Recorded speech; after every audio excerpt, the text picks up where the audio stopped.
This is Margaret Jameson, Granny Maggie of Granny Magic. I wanted to take a second to talk about the importance of warding the boundaries of your property. So, warding the boundaries of your property is an important step in securing the area and blocking negative energy from coming in. So, one of the things that you'll want to do first is to cleanse your property as best you can. You can go around using smoke and clearing anything negative off your land. You can walk around your land ringing a bell and casting away any negative energy. You can sprinkle herbs as you go, blocking negativity out of your land. Once your land is cleansed, my preference is salt. I use my own witch's black salt, but you can also use Hawaiian lava salt. It's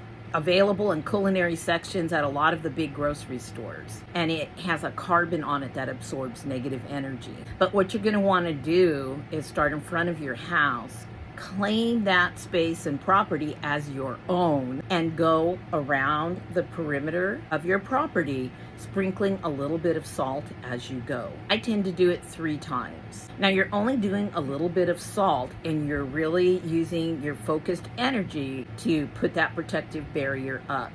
You can also use ground eggshells, and you can use protective herbs. Rosemary's a good one, for example. Rue is a good one, for example.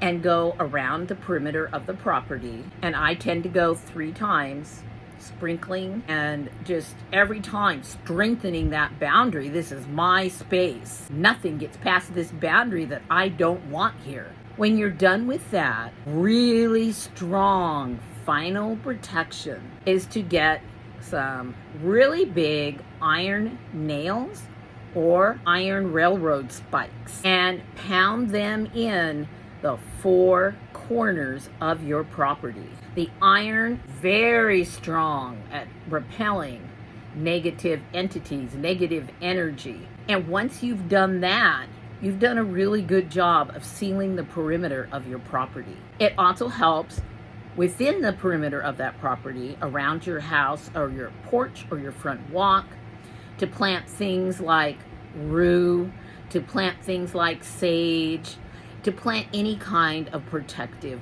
plant. Rosemary's another really good one.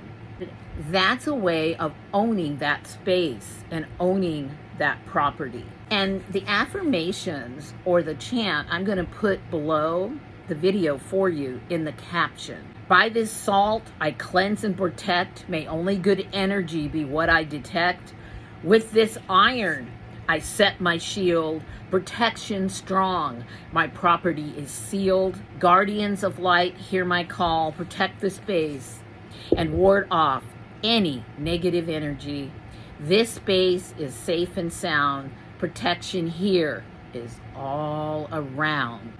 Your house, you're going to want to ward the inside of your house as well. I do have a video up that mentions that, but just to bring it up quickly, sprinkling that same type of salt, any kind of salt, along the thresholds, windowsills, doorways, in front of your closets, after you've cleansed your house, sealing and warding. And as far as mirrors, it never hurts to seal your mirror as well. And just a few drops of a protective oil and a protective symbol above that, on the mirror at the top. It just takes a little tiny drop, and that you are not allowing any energy to flow through that mirror. That mirror is closed. It never hurts to take a little bit of that protection oil. You can put it above your door. You can make the Christian cross. You can make a pentagram if you're pagan. Whatever symbol has some kind of meaning to you. And then you can also dot it above your windows. That's another thing that you can do with that oil. These things are significant. These things are important. Just a reminder, put your wards up. This is a good time of the lunar cycle to do that during the waning moon. Excellent time for protective magic. Many blessings.